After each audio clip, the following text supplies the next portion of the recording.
आप सभी का एक बार फिर स्वागत है SPN9 के उस खास कार्यक्रम में और मैं हूं आपके साथ फरहान।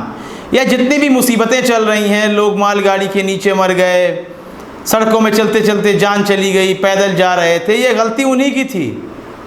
सरकार की नीतियों में कोई कमी नहीं है, यह हम नहीं कह रहे हैं, बल्कि केंद्रीय मंत्री हैं नरेंद्र तोमर, वह कह रहे हैं कि मजदूर अधीर हो गए थे और निकल पड़े थे, बल्कि उनको निकलना नहीं चाहिए था।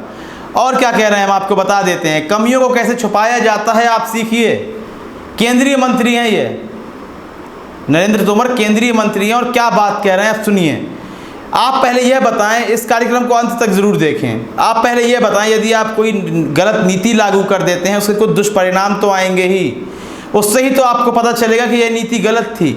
यदि दुष्परिणाम सामने नहीं आएंगे तो आप यह कैसे कह देंगे कि यह नीति ही गलत थी। हाँ, उसका कोई फ़ायदा तो दिखना चाहिए हमें।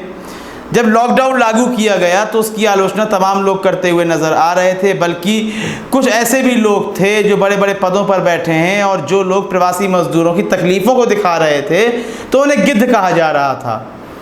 तो यहाँ पर जो मौतें हुई हैं, तो नरेंद्र तोमर का यह कहना है कि जो हमारी नीति है वह सही है। इन मौतों को लेकर यह नहीं कहा जा सकता कि नीति में कोई गलती है। आप इस बात का मतलब समझिए कि इन मौतों को यदि आप रख देते हैं तथ्यों के रूप में, तो इससे यह नहीं साबित हो जाता है कि नियमों में कोई गलती थी। तो नियमों का फ़ायदा क्या हुआ? लॉकडाउन के चलते कोरोना संक्रमण लगातार फैलता चला गया कि हम विश्व के 7वें स्थान पर आ गए हैं, एशिया में हम पहले स्थान पर हैं।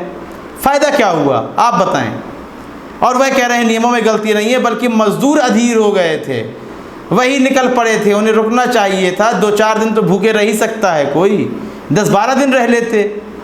हाँ, आप सोचिए इस बात को कि मतलब अब बेतुकी बातें हो रही हैं केवल यह छुपाने के लिए कि हमारी सत्ता में कोई फॉल्ट नहीं है। फॉल्ट यदि है तो हमें वोट देने वाली जनता में है, जो सड़कों पर चलती हुई जा रही थी। नहीं जाना चाहिए था। ट्रेनों में खाना नहीं मिल रहा है, सुप्रीम कोर्ट साफ तौर पर कह रहा है खाना दीजिए और पानी दीजिए। सुप्रीम कोर्ट को भी कह दीजिए कि वह भी देशद्रोही है।